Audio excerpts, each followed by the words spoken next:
the Nigerian founder who raised $1.5 million selling safety boots. 2025, $1.5 million investment. West Africa, manufacturing. A Nigerian founder walked away from the career everyone expected him to pursue. He wasn't building apps. He wasn't launching a fintech. He wasn't chasing Silicon Valley. Instead, he chose safety boots. And investors just handed him $1.5 million. But here's the question. Why would serious investors place a $1 million bet on a company making industrial footwear? What did they see that most people missed? And could this reveal one of Africa's most overlooked investment opportunities? Stay with us, because today we're uncovering the hidden business behind factories, oil fields, mines, construction sites, and the future of African manufacturing. This is not just a story about shoes. It's a story about industrial power. And by the end of this video, you'll understand why smart money is paying attention. The Diaspora Project Media Section 1. The industry hiding in plain sight. When people think about Africa's next billion-dollar opportunities, they usually think of fintech, artificial intelligence, digital payments, e-commerce. But there is another industry quietly growing in the background: industrial safety. Every worker on a construction site, every technician on an oil platform, every employee inside a manufacturing plant needs protection. And one of the most critical pieces of protection is footwear. The global safety footwear market is worth billions of dollars. Yet, for decades, much of Africa depended on imported products. Imported boots, imported equipment, imported industrial supplies. Which raises a crucial question. Why import what can be manufactured locally? And that is exactly the question Yinka Atunde decided to answer. The local manufacturing opportunity. Section 2. The detour that changed everything. Yinka Atunde's journey didn't begin inside a factory. It began in technology. A computer science graduate from Babcock University. Like many graduates, there was a clear roadmap ahead.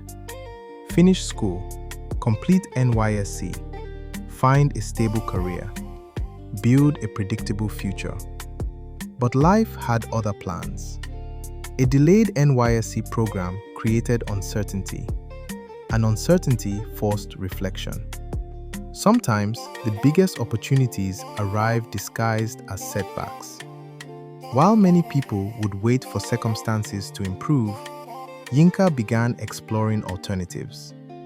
What started as a temporary detour would eventually become a manufacturing empire. What if the delay that frustrates you today is actually creating the opportunity that changes your life tomorrow? Section 3. Learning from Italy. Instead of waiting, he learned. Instead of complaining, he trained. Yinka traveled to Italy to study shoemaking. And this is where the story becomes fascinating. Because successful manufacturing businesses are rarely built on motivation. They are built on expertise. He studied processes, production systems, materials, quality control, supply chains, everything required to create products that could compete globally. This wasn't entrepreneurship by guesswork. This was entrepreneurship backed by technical knowledge. The best founders don't just spot opportunities, they develop unfair advantages. Knowledge became Yinka's unfair advantage. Section 4. From 20 pairs a day. Every giant business begins somewhere. For Yikodeen, it started with just 20 pairs of shoes per day. 20. That's it. No headlines, no investors, no media attention, no viral success story. Just consistent execution. Day after day, pair after pair, customer after customer. Most people underestimate how businesses are really built, not through sudden breakthroughs, but through relentless improvement. And gradually, 20 pairs became hundreds, hundreds became thousands, thousands became a manufacturing operation. If you're enjoying this deep dive into African business opportunities, subscribe to the Diaspora Project Media. We break down the industries, founders, investments, and hidden opportunities shaping Africa's future. And while you're here, hit the like button. It helps more people discover these stories. Now let's continue. Section 5. The Import Substitution Play. Here's what many people missed. Yikodeen wasn't simply selling boots. It was solving a national problem. For years, companies imported industrial footwear. That meant foreign exchange outflows, long delivery times, supply chain vulnerabilities, and limited local value creation. Yikodeen offered something different: local manufacturing, local jobs, local supply chains, and faster delivery. This is what investors call import substitution, one of the most powerful industrial strategies in emerging economies. Countries become richer when they produce more of what they consume, and founders who make that possible often build extraordinary businesses. Section 6. Why investors wrote the check. Then came the moment that validated years of effort. In 2025, Yikodeen secured a $1.5 million investment from Aruwa Capital Management. But investors don't hand out money because a story sounds inspiring. They invest because they see growth. They see market demand. They see execution. They see scalability. Most importantly, they see returns. The journey from 20 pairs of shoes per day to becoming West Africa's largest safety footwear manufacturer didn't happen overnight. It happened through years of learning, adaptation, persistence, and execution.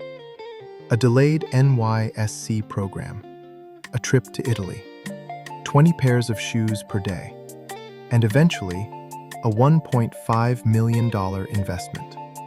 Sometimes the biggest opportunities are hiding in industries most people overlook. The question is, what other overlooked African industries are quietly creating the next generation of wealth? If you enjoyed this analysis, subscribe to the Diaspora Project Media and turn on notifications. Because we're uncovering the business stories shaping Africa's future. Which country are you watching from? Drop it in the comments section. And by which African industry do you think is the most undervalued? Tell me below, and I'll break it down in the next video. Until next time, this is the Diaspora Project Media, where we uncover the hidden money, intelligence, and opportunities shaping Africa's future.